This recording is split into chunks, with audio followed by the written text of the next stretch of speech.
And whoa, look at Magoo. Magoo streaks into the... Thorpe's got basketballs. They lock handlebars as they go through, but Thorpe's done. Here comes Bradshaw to the outside of Bale. He takes over the number 2 position, and Bradshaw is not done.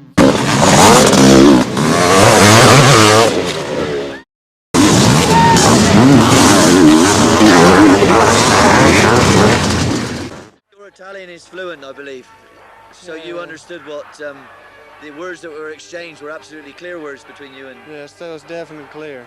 And I think it scared him because in the second moto he moved. He wouldn't stay beside me on the start. So I think he has a little bit of fear in him. And he didn't ride so good the second moto, but it's good that he keeps that fear and don't never give me a shot like he took today. I wasn't exactly happy that what he did, but it really made me a lot madder when he come over and says, "I'm sorry, but that's motocross." Because usually if you touch him, it's always the other guys are the bad guys, but today I passed him clean. I never touched him, and then he pulled a move like that. I was really upset. But one week it's him, and another week it's me. For sure, when I get the chance, I'll return the favor. I don't have anything to lose now. He's got a lot to lose, so if I can get a good shot on him, I'll definitely take it now. And when I take it, I'll take it to put him out. Class, it's anybody's race. Anybody can win. There they are, number 1 and number 5, each side of the box. The fastest in Sunday's time training, waiting for the 30-second board. And they're away. Up the straight they go into that right-hander and then down that very tricky first downhill section. Who will it be? Herring's there. And look at Herring with the bike almost in speedway style, but he's hung on. Herring it is that leads them away, number 8, the Brit. Looking back for second, it's Puzar, number 1. Then it's Johanson, number 12. Parker, number 7, he's in there as well. Peter Dirks, number 10. Strivers has gone through. They're all beginning to pick their way through those first set of corners. But we look back and think, how did Herring manage to hang on that first right-hander? He had the back end of the bike. Oh, absolute speedway style. Here he is, number 8.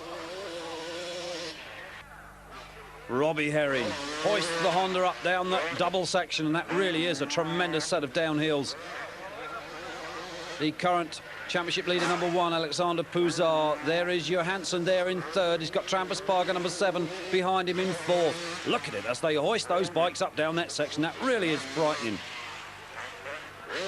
Did give him vertigo as he looked down, but Herring doesn't seem to worry at all about this. Here they go. This is the controversial jump that the riders complained so bitterly about earlier on.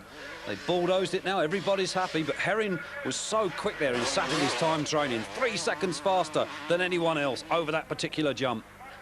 So Robbie Herring it is in the lead with this man in second place, number 1, Alexander Puzar. In back for 3rd, there is still Johansson and Parker. No changes as yet. Parker down the big downhill. Oh, indeed, and that is Healey. The back end of the bike must have slid round as he approached the uphill of the jump, and he's thrown it away. Well, that's the second crash this weekend for Mike Healey. Herring back at the front. To the sounds of the hooters and the crowd as he really hoists the Honda high. Puzar hoisting that bike just as high. The Chesterfield Suzuki of Alex. Now that could cause Herring a problem sometime during the race when he gets up over these big jumps. As we join the tussle back there for 2nd and 3rd, Johansson is still there with Puzar, and Johansson past Puzar. Trampus Parker still chasing that group. Monique Bavorts, number 6, on the Kawasaki. He's in there in a good position. Axel Holbert going through there. It's got Peter Dirks, and there is Väkkönen, Pekka Väkkönen, and right behind Väkkönen is Gert van Doren.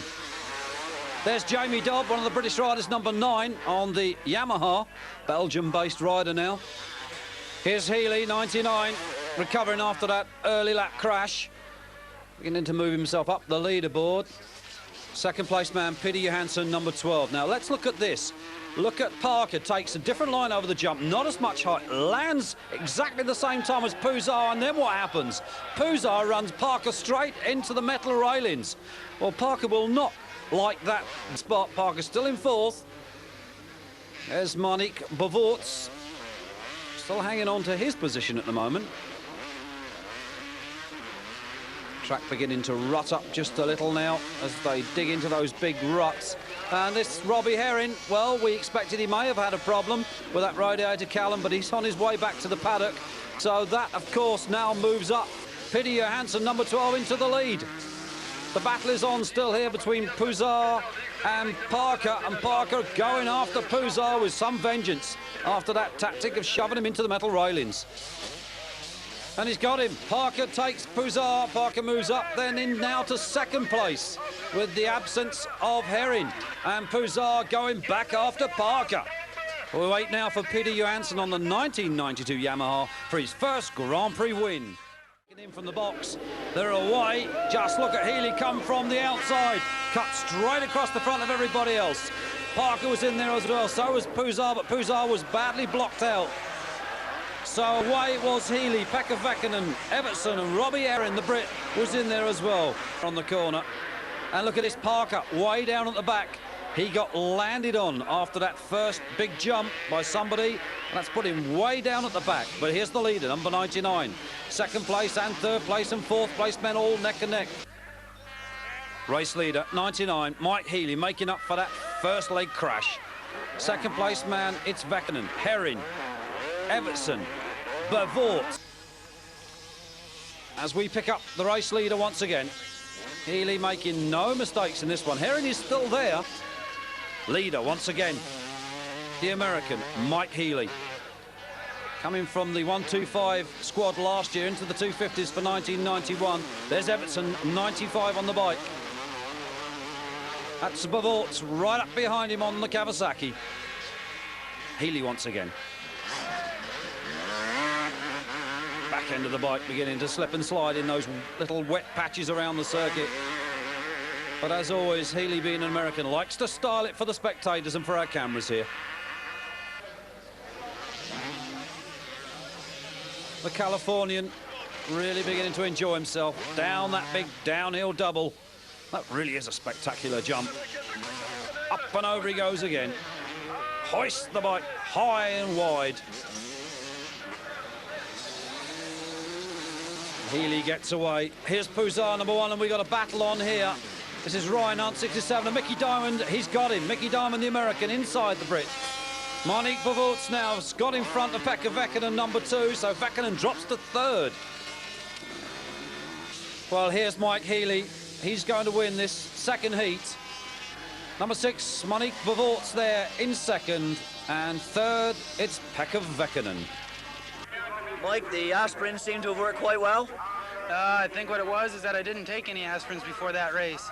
I got to feel the pain, I just wanted to get it over with.